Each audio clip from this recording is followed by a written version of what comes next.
A mother and her son. The son's name was Jack. One day, the mother said to Jack,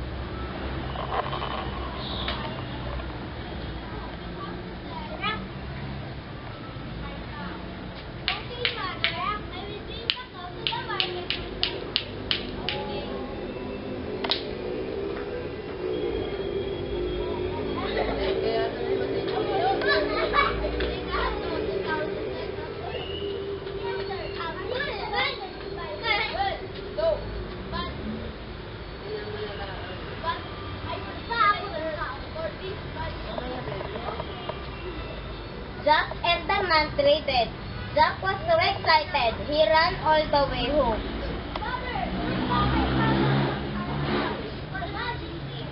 Jack's mother became angry with Jack. How could you be so foolish? There is no such thing as magic beans. Mother took the magic beans from Jack and threw them out the window into the garden. Jack and his mother did not have anything to eat for dinner, so they finished their chores and went to bed.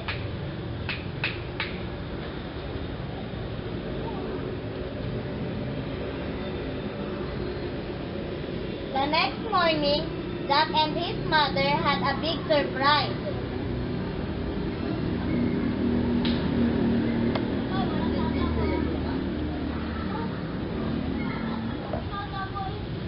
During the night, the beans had sprouted.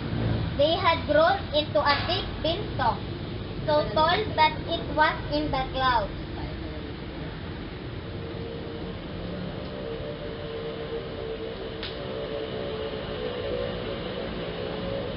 I wonder where it ends. He jumped on the beanstalk. He began climbing and climbed all day until he reached the clouds. At the very top, he found a path that took him to the front door of an enormous house. When Jack knocked, a tall woman opened the door. Please, Mom, I am so very thirsty and hungry. You will be, if you don't go, you will be eaten by another one. Di ba may hindi tayo? Suddenly, the earth shook with the giant footsteps. Jack darted into the house. Quickly, hide in it. The woman picked up Jack and put him in the oven. The giant entered the kitchen shortly after the woman closed the door.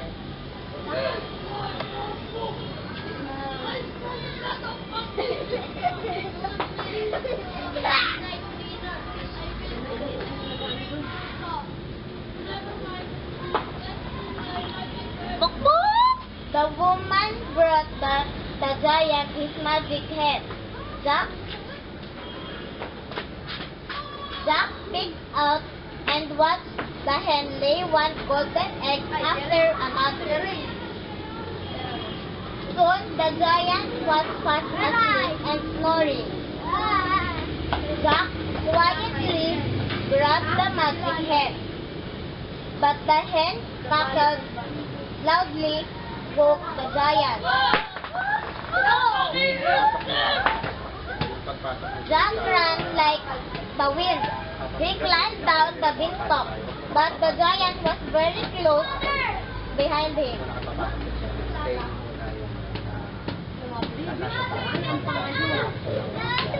When Jack reached down the bottom, he took the axe and chopped down the beanstalk. Down tumbled the giant, and with a mighty groan, he fell down dead. Mother, look what I found at the giant's house. I am the big golden egg. Jack's mother smiled and gave Jack a big hug. Jack and his mother lived happily ever after.